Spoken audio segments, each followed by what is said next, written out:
Hey there!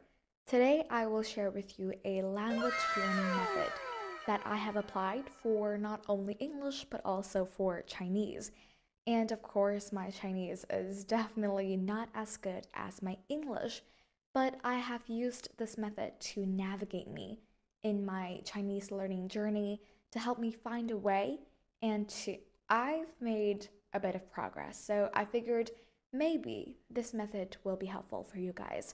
If you guys need a bit of navigation, if you guys haven't found the right way to learn languages, the suitable way to learn languages, then maybe this video is for you guys. So let's jump right in. Well, at first, this method was just applied for English. But after I found out the similarities between English and Chinese, I figured that maybe I could apply this method to Chinese, and ta-da, it worked out. So I would like to share this method with you because just one method and you can apply it to both language. It would be quicker, easier, more convenient, and more efficient, right? So this method consists of 4 steps and some little tips along the way. The first step is learning the pronunciation. In my opinion, my top priority when learning languages is always the pronunciation, because I believe that, the key to learning languages, the key to languages is communication, and the key to communication is delivering information effectively. And the key to delivering information effectively is the most basic thing is to pronounce words accurately, because just a little bit of mispronunciation could lead to lots of misunderstandings. So yeah, I always prioritize pronunciation. And in English, I will learn the IPA, and the Chinese is definitely the pinyin.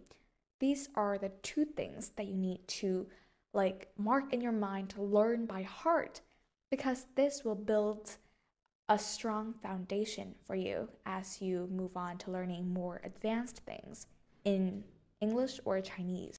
The second step is learning how to pronounce words accurately, just separated words.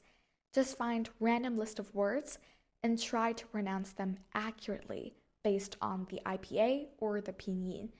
In this step, do not care about its meaning or anything.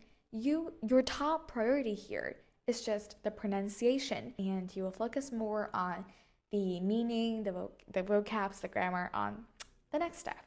Here, just focus on the pronunciation. The third step is reading and memorizing short passages. This step will not only help you to gain more knowledge about pronunciation, but also get you started on a bit of vocabularies and grammar. In this step, just combine listening to the audio, looking at the passage, following the speaker. Like you speak and then you follow the speaker, and guess what this word be in pinyin or IPA. And yeah, it's just that simple. Also, in this step, you will see that there are lots of speaking techniques. Yeah, reading separated words is different from reading a long passage. For example, in English, there is word linking, sound linking, elision, and in Chinese, there is tune alteration and stuff. If you ever, run into a thing like that, come in association with cases like that, just listen and repeat, continue listening to the speaker, accept it, and then you have to learn more about it afterwards. I think the benefit of learning like this is that you gain a bit of knowledge every single day. You put it into action by actively researching what it is. And then instead of just pushing a bunch of theoretical knowledge in your head and eventually forgetting it, maybe the next day, just consider learning languages a process, a long process, not a period of time, because you cannot make progress in a day or a week. It is a process, and eventually you will make a progress. Here's a note. And during the step, I do not really care about grammar. If there is a new word, I will just look it up, but I don't really care about grammar. the grammatical structures will just automatically absorb in my head as I memorize.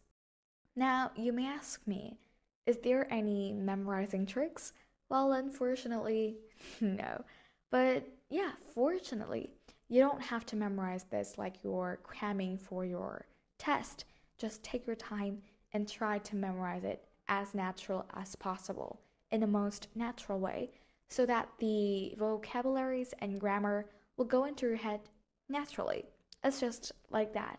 And as you continue memorizing, you don't have to learn much grammar because the grammar will be set in you like a default mode. Yeah, you have encountered these grammatical structures, these collocations so many times that you know it has to be like this has to go with this has to go with this has to be in the present tense, this has to be in the past tense. You've encountered it so many times that you know it has to be right. Just like how you see the sun rise and set every day. It has to rise in the east and it has to set in the west, right? You've seen it so many times that you know it is a fact. It has to be right. And here's my last note for you. Don't be afraid of making mistakes and keep practicing because you cannot learn how to ride a bike without falling. And the same goes with learning languages. You cannot learn a language without mispronouncing a word. You cannot learn a language without using the wrong tense. You have to make mistakes in order to learn. Yeah, you have to make mistakes.